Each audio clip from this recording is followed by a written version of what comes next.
Hey everyone, welcome back. Thanks for joining us. Today we've got a brand new story to share with you. So let's begin. My name's Leo. I teach 5th grade. It's a quiet life, predictable, safe. That's how I like it now. Used to be different. Used to chase the buzz, the edge. That stopped years back the day I lost Elena, my fiancée. An accident. Changed me, hollowed me out. I walled myself off, lived quiet. That wall started crumbling recently. Maya. She crashed into my life. All bright energy and sharp edges. We lived together. I thought maybe I could feel again. Then I found out she was sleeping with someone else. A switch flipped. That quiet man, he got buried under something cold and sharp. I wasn't built for revenge. But she pushed me there. I took chances, crazy ones, the kind that flirt with disaster. Looking back, worth every second. College felt like another life. I paid my way spinning wrenches at a bike shop in Vegas. Weekends were for racing, proper tracks sometimes. Other times, me and the guys would hit the desert highways, spotters on CB radios watching for cops, pushing those superbikes near 150 mph. Nothing like it. Pure adrenaline. Only one person could keep up. Elena, my Elena, with her fire-red hair matching her spirit.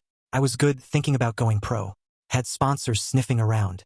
Then Elena died. Some drunk blew a red light, wrong way down a one-way. Hit her head on. She was coming back from the wedding planners. Just left the doctor, too. Found out she was pregnant. Our child. It didn't just break my heart. It shattered it. Took years to even breathe right. I gave my bike, a beast of a Kawasaki I called Tempest, to my buddy Sam. Joy? Gone. Love? Impossible. Couldn't even look at a motorcycle without feeling sick. I buried that part of me, never spoke of it. Fate, or whatever you call it, has a sick sense of humor. 3 years ago, Maya Ryder, LAPD motor cop, pulls me over on Sunset. Ticket for an illegal U-turn.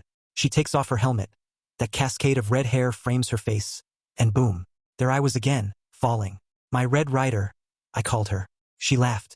Best damn ticket I ever got. We bonded over tennis. First date. She was ferocious. Played like a demon. Wiped the court with me. The pure, almost cruel joy she took in winning? Should have seen that flag waving bright red. But I play the long game. We played every Saturday. I got better, slowly closed the gap. Once we were mostly even, I felt good. Only then did she casually mention she'd been the star player for UNLV's team. Her parents named her after Rita Hayworth, another famous redhead known for leaving a trail of men behind her. Another red flag I walked right past. How'd she become a cop? Her own redheaded mom ran off with some guy and her dad's savings when Maya was 12. Grew up on the back of her dad's bike. Got her own at 16, never even owned a car. One night, deep in conversation, she hinted at things with her dad after her mom left. Something unsettling. She brushed it off fast, but I'd met him. I could almost believe it. We dated a month, then moved in together. Guess I have a type, women on bikes, especially redheads. Never told her I used to ride, race. Why bother? Female motor cops are rare. Tough breed. Maya had a rule. Never date a cop. Didn't stop them trying, before and after me. All her friends were cops. Their parties. Sometimes the jokes landed on me. Her job, traditionally male. Mine, traditionally female. Usually started after the 3rd bottle of whiskey was history. Cops can be real assholes, and a lot of them drink like fish. No surprise there. Wore a sweater once. Some meathead, Marco, asked if I knitted it myself. No, I said. Your wife's bed. He lunged, buddies held him back. The taunts didn't bother me, but I saw them get under Maya's skin. Saw how she looked at me afterward. We were at Marco's place. Everyone called him Rhino, fitting. Big guy, bigger ego. They were all talking about the midnight street racers tearing up the freeways. A task force was formed, helicopters involved, pressure from the papers. LAPD needed a win. I went inside for the bathroom, saw Marco's police radio charging on the kitchen counter. Came back out. Everyone's laughing, looking at me. Rhino asks if I ever rode. I lied. No. Guess bikes are too much man for a schoolteacher. He sneered. Then he laid it on thick. Who wore the pants? How I was probably scared. Think your girl's got bigger balls than you do, he finished. Everyone laughed, including Maya. Fury, cold and absolute, washed over me. That she didn't defend me. That was the first real crack in everything. Having a machine between your legs doesn't make you a man, Rhino? I said, voice level. But if that's all you've got down there to brag about. He didn't laugh. He shoved me hard in the chest. I caught his wrist, twisted it behind him till he yelped. Could arrest you for assault, he gasped. Self-defense against a drunk bully, I replied, letting him go. Probably a compensating one. We left fast. Maya lit into me in the car. I blew it out of proportion. I needed to understand their macho humor. Hard to get it when you work with women all day. Halio? Maybe it rubbed off. That's when I knew. The respect was gone. Love without respect, it just withers and dies. Things cooled fast after that. Less touching, less talking. I told myself to be patient. Then, 2 weeks later, Maya comes home beaming. Diversity hire, she called it, grinning. She was heading the task force to bust the racers. Her career was riding on this. Big risk for her bosses, putting a woman in charge. Perfect scapegoat if it failed. All she talked about for a week. Her team got new laser speed guns, better for bikes than radar. Wanted to celebrate. I suggested dinner. No, she said. Team dinner. I wouldn't be comfortable, right? She started working late. Nights, mostly. I thought it was the job. Didn't suspect a thing. Trusted her. Stupid. A week later, a call shattered everything. Sam, my old friend, Elena's brother-in-law. Cancer. Bad. Wanted to see me. He was married to my sister, Chloe. We met back in middle school. Looked so alike people thought we were brothers. Flew to Vegas. Chloe held his left hand. I held his right. Talked about old times, about Elena. I told him about Maya. He had an idea. He still had Tempest, my old ZX-11, tucked away in his garage. Bright red. Said I should take it back, show Maya what I could do. Enough time had passed since Elena. Maybe he was right. I agreed. 3 hours later, Sam was gone. After the funeral, Chloe gave me the bike, keys, paperwork. Sam's old driver's license got mixed in accidentally. Rode it back to LA. Didn't tell Maya I was coming, or about the bike. The surprise. God, I'd forgotten. The feel of it, the power, the road blurring past. More alive than I'd felt in a decade. Push the visor up. Wind on my face. Heaven. That bike could kiss 150 miles per hour. I'd done it plenty. Still rusty, kept it under 80 on the I-15 mostly. Except for one stretch. Clear highway, miles in both directions, no cops, no billboards. Opened her up. Never touched hard drugs, but this had to be close. That surge, the bike responding like an extension of thought. Pure bliss. Later, splitting lanes in LA traffic, weaving through stopped cars. Parked it in a rented garage blocks away, near where I kept my classic '64 Mustang. Didn't want Maya seeing Tempest until it was gleaming. Walked home. Saw Marco leaving our place. Saw him pull Maya into a long, deep kiss on our doorstep. Everything fractured in that moment. No need for divorce, we weren't married. Could have just walked away. Smart move probably. But the pain, the sheer, tearing betrayal, I needed her to feel just a fraction of it. After Elena letting someone in again. And then this. Of course, I planted cameras. Wi-Fi ones, hidden well. Watched them. The things they did. Things she'd never do with me. Things he pushed her into. That stung deep. Saw the bourbon bottle on the nightstand too. Maya didn't drink much when we met. Now, different story. Every night she came home, she drank until she passed out. I tried talking to her about it. Got nowhere. The plans started forming. Didn't register the bike. Untraceable to me. Bought black rubber panels. Cut them to fit. Covered the bright red. Rubber absorbs radar a bit too. Poor man's stealth. Added an infrared bulb to the headlight wired to a switch. Flip it, white light gone, IR on. Invisible to the naked eye at night. Put an IR shield on my helmet visor. Night vision goggles mess with depth perception. Deadly on a bike. Rigged the license plate to flip up with a switch. Hidden. Final touch. A laser scrambler. Mess with those new laser guns Maya was so proud of. Next weekend, another barbecue at Rhino's. He fancied himself a grill master. Wasn't half bad, actually. While he was holding court, I slipped inside. Swiped his police radio and charger from the kitchen counter. Stashed them under the spare in my Mustang. Maya and Rhino were too busy making eyes at each other to notice me gone. Rhino just smirked at me all night. A few other cops too. Open secret, apparently. I was the fool. Soon they'd all look like fools. To the whole city. Maya mentioned the racers used Marine VHF radios. Bought one. Every night, she'd leave patrol maps on the kitchen table. Before her shift, I'd drive the Mustang near her starting point, get on the Marine band, warn the racers which areas to avoid. Drove her nuts. Sent anonymous tips to the papers, mocking the LAPD task force. LAPD pushed back, let the papers interview Maya. She promised results. Put her neck right on the chopping block. Her bosses probably loved having a woman to sacrifice if it went south. Listened to the stolen police radio too.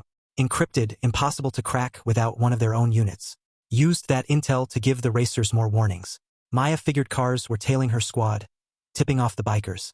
3 Saturdays straight, she came up empty. Her captain was breathing down her neck. The press was relentless. While visiting her at the station one day, I stuck a tiny GPS tracker under Rhino's bike, near the fuel tank. Hidden. Another layer of intel until the battery died. At home, Maya was unraveling. Couldn't figure out how the racers stayed ahead. Started suspecting a leak on her team. I casually suggested Rhino, her second in command. Stood to gain everything if she failed and he took over. Enough passive games. Work on Tempest was done. Maya left for patrol. 2 a.m. Took the bike out. Freeway. Pushed it past 100, 110, 120. Let them see me. Listened on the police radio as the LAPD helicopter picked me up. Got a visual, black sport bike, northbound 405, high rate of speed. Popped a wheelie for the camera, hit the laser jammer. No speed lock. Maya's squad was miles back, trying to close the gap. Too slow. Helicopter stayed on me, calling out my path. Subject approaching Century Boulevard exit. Just as planned. Killed the white headlight. Flipped on the infrared. Veered off the freeway. LAX airspace. Choppers forbidden. Lost him. Slipped through an airport service gate into a parking garage. Listened to the pilot's frustration. Maya cursing over the radio. Pure satisfaction. Parked the Mustang there earlier. Stripped off the black rubber panels. Hid them in the trunk. Bike was bright red again. Not the black bike they were looking for.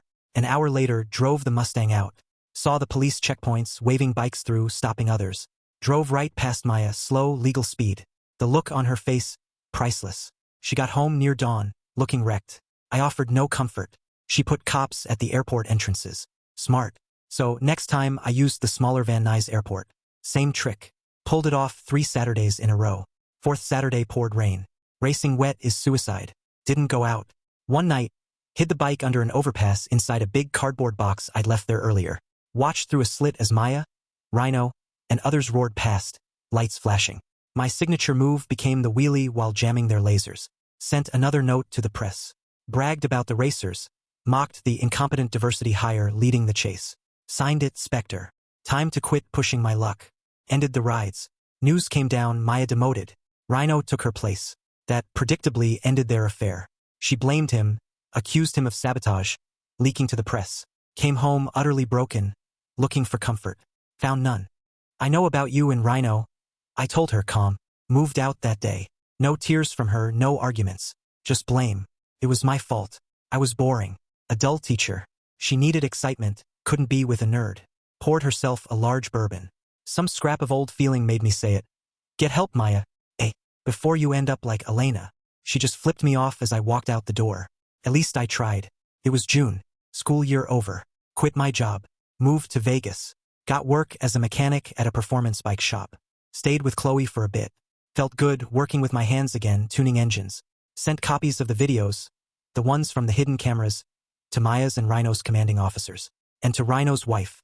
No firings, but demotions for both. Rhino's wife filed for divorce. A year passed.